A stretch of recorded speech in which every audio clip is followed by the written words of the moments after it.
Hello, you're watching CVR English with me, Hanisha Kolati. Moving ahead with the leading story for the day. Hundreds have flooded hospital in Andhra Pradesh since a late Saturday night following the outbreak of a mysterious disease in Eluru city.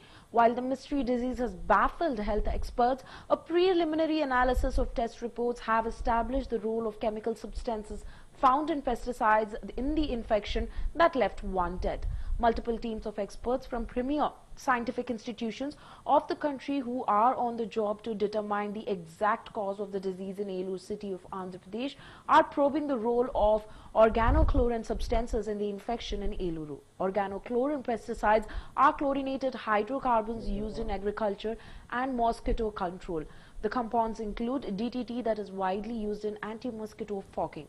Water and milk samples were sent to the Center for Cellular and Microbiology in Hyderabad for further details. To give us more information on this, we have today Dr. Karthik Tummala, MD, DM, Chief Interventional Cardiologist, Help Hospital, ABC Heart Care, online with us to give us more details. Hello, sir. Can you hear me? Yeah, I can. So, sir, what exactly is this mysterious illness that is taking over Andhra Pradesh, Eluru? What exactly is this virus that has been spreading? So there has been 3 days or 4 days of wild goose chase what we are going through. It is primarily a case of water. It's a waterborne disease, I would say. It is predominantly heavy metal poisonings or kind of organochlorine or organophosphorus poisonings which have gone through. And this has been in Eluru from the past couple of days, and we can see people coming and going and falling off and having convulsions. Predominantly, depending on their symptoms, we can say it is more of a waterborne or a water-based poisoning what has happened, because it happened only in a couple of areas, and it is predominantly in remote areas where interior areas where the water lining or the plumbing has been there for quite some older age. So we can see after 20 years or 30 years of all these water lines, they go on to erosion and they cause some amount of heavy metals which go onto the water in the drinking water. And we can also see there is groundwater pollution which is happening in that area where there are a lot of fish ponds and prawn culture which is happening there, which also gives us that organochlorine or organophosphorus to be a probable things, along with some heavy metals like lead, arsenic and nickel and even so on. So we have been going through all these poisonings predominantly, and we can see convulsions happen because of these kinds of heavy metal poisonings. There is one death which has been reported, just a patient I spoke to, the doctor was treating, and they say he was all fine, he was doing well, and later on he had convulsion and he had sudden cardiac death. So all of them, they lead on to kind of a neurotoxin which has caused all these kinds of disease, and which can also have some deleterious effects on the cardiac system of the heart, which can cause sudden cardiac death. So there is definitely water pollution or groundwater pollution which has happened, and which is the primary concern in that area. And unlikely that it is a viral disease, because that is confined to that area and it's not spreading all across. And a lot of people kept on asking me, why is it only very few people got it and in the same family and not other ones? So body has some amount of fat which can be saturated with all these heavy metals. And heavy metal poisonings, or only even organochlorine and organophosphorus poisonings, it also depends on your fat content in the body, how they manifest. So each person is different depending on the fat substance that what they have in their body. So once your fat is saturated, that is when your neurological system or the brain gets hit. And that is why we can see even kids are getting affected. They are presenting with convulsions or fits, or even they just drop down, or they have some amount of insomnia, loss of sleep, and they even lost some amount of memory, which can happen because of this heavy metals.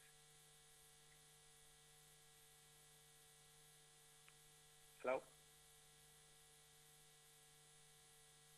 As to also give me some information on what kind of symptoms, the basic symptoms that are occurring, and the severity of the symptoms, and also the age group which is more severely affected because of this. So we have gone through a couple of basic questions that we what we have got is all the age groups are affected, and especially in the middle age groups where they're much more active, they're getting affected. Though there is a predominant age groups which are also children and the elderly people. So there is no age bar to this kind of illness. I would not say it is kind of dramatic illness. It is more of a water pollution which has happened. And this is causing most of the root cause is the water which they're drinking. And we should take care of their water supply for the next couple of weeks, because it is just not one day which caused these kinds of water pollution and water levels with heavy metals, which has caused this effect of this disease. So the symptom that some of them have told us is they have been having vomitings, headaches, their loss of memory, and they even had an episode of fits at home. They just drop down. They have absent seizures. That what we can say is they just stand still and they just have tonic-clonic closure. That is, they get stiff and they're not in our world for a minute and they just come back. So these are called absent seizures, and people are presented with these kinds of symptoms. And I would request all the people in and around Eluru to be watchful about these symptoms. If they have these symptoms, try to get to the hospital as early as possible before you get any fits and drop down from your posture. Also, doctor, there have been few studies where they said that few of the metals have entered into the system. Can you tell us how these metals can enter into a human body? So yes, these are heavy metals like lead, nickel, arsenic, cadmium, and there is the WHO and even ADC and CDC have given us the minimum amount of levels, that minimal permissible amount of these heavy metals in our drinking water. So water will have some metals in it. So that is why some of them call it mineral water, where they add some minerals into it. And you can see the groundwater also has metals in it. But there is a permissible limit to a couple of metals that what we are supposed to drink. If the body, if you drink a lot of metallized water, then your body can tolerate. And your body is going to react to your metals, because metals can go into the body and get deposited in your brain, your heart, your lungs, and even in your abdomen, like the liver and the abdominal system. So there is a permissible limit of all these heavy metals.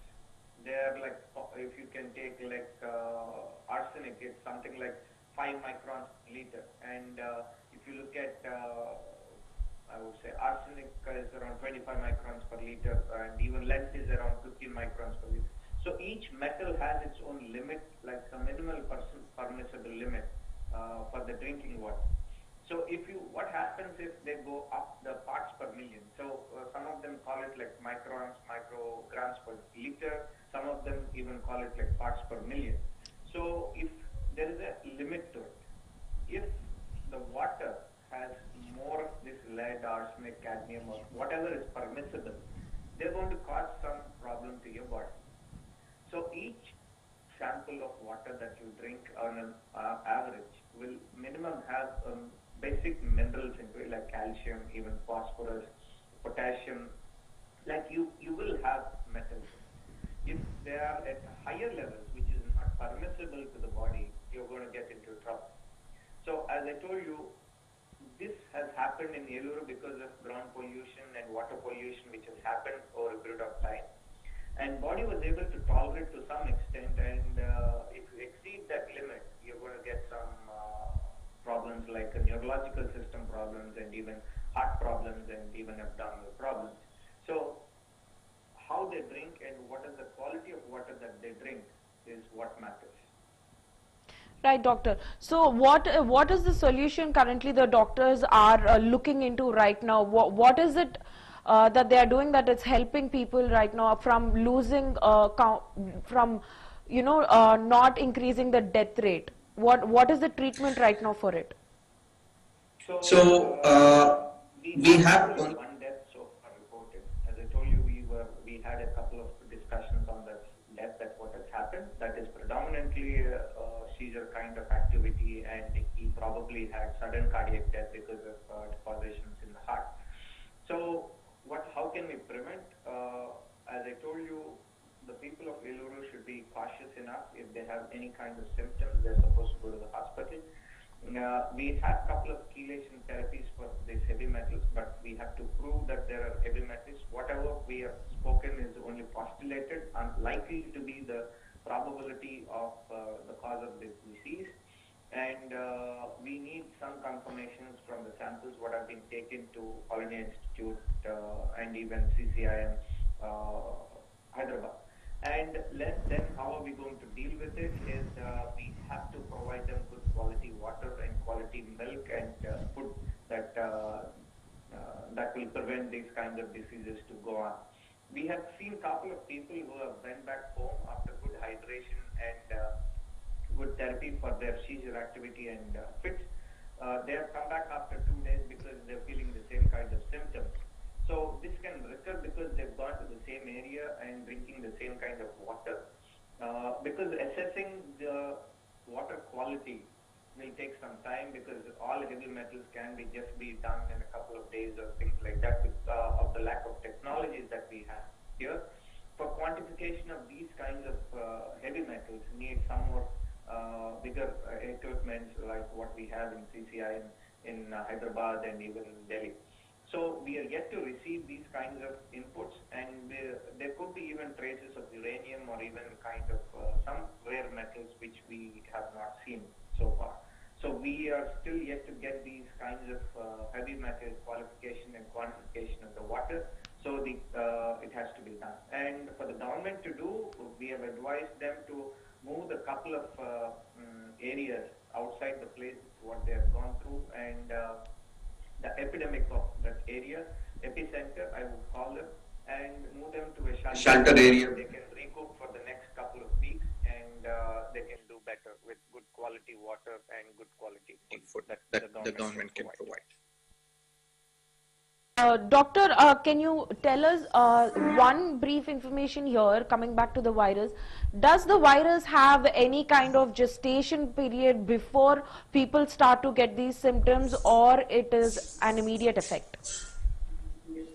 So first, I never said it was a virus because clinically we think it is more kind of a heavy metal poisoning and water poisoning. Right. Or a water pollution and a kind of soil pollution which has happened over a period of time.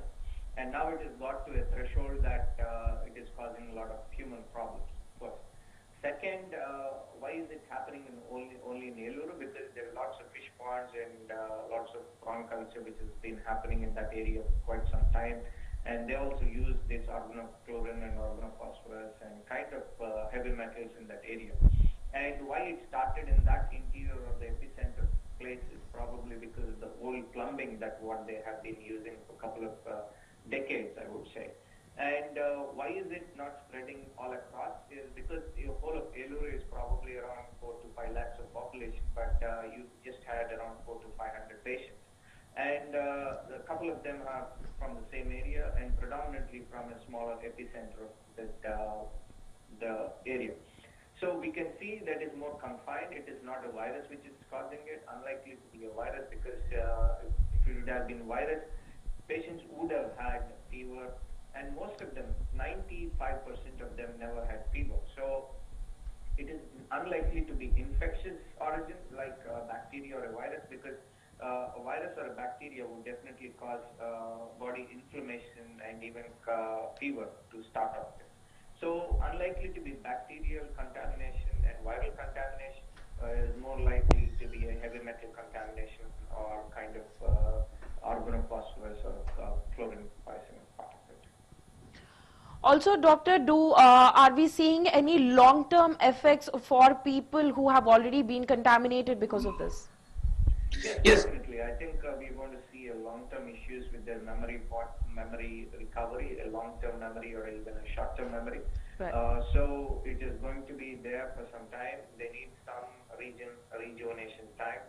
I think we need to be more precise in quantification of qualification of their blood samples also. so that we can estimate would they need chelation therapy, where we can get those heavy metals outside the body with therapies that what we are already proven with allopathy medicines. Also, doctor, how are authorities prepared for this in tackling this contamination? I think you should ask them the same question. But what, from medical point of view, I think this is what has to be done and is advised. I think they're taking appropriate steps in making sure everything is under control. Because most of the teams have come out across the country, and even WHO has visited, their team has visited, and they get to submit their preliminary report. I think as of now, we should at least evacuate some areas, the epicenter part of it to some extent, and give them a shelter with good nutrition, good water, good quality water, and good quality for some time, at least 2 weeks or 3 weeks from now on. Well, doctor, finally I would like to ask you, what are the doctors suggesting for one to be careful about this contamination? What is it that you suggest to our viewers? Yeah, making sure that you drink quality water, boil your water properly for at least 10 minutes and 15 minutes, filter it properly, and you can use your candle filters where they actually remove most of the solid organic particles into the water, and they even remove some of the metals, heavy metals, which are of problem now. And don't drink too much of mineral water, I would say, because the source of the water is still yet to be established. And if the source of the water is the same mineral water plant, would also cause the same ill effects of the heavy metals. So I would, along with CVR news, I would like to request all the people of Eluru to be careful, be cautious, making sure if you have any symptoms of headache, vomiting, loss of memory, or froth in your mouth, and kind of like fits that if somebody drops down unconscious, just go to the hospital, get yourself hydrated. If you need some medical attention, they will just give you the medications which are supposed to be given. And good quality milk and food is what is the need of the hour. Do take some good rest so that you don't stress yourself during this stressful hours. Well, thank you, doctor. Thank you so much for sharing this information with us. Thanks a lot for joining us. Yeah, welcome. Thank you very much. Bye. Well, that was Dr. Karthik Tummala from Vijayawada, who has given an insightful information for us regarding this water contamination that has been happening in Eluru, Andhra Pradesh. As per the doctors, they are saying drink quality water and consume quality milk along with good foods. Stay away from contaminated zones and keep your surroundings neat. Well, that was our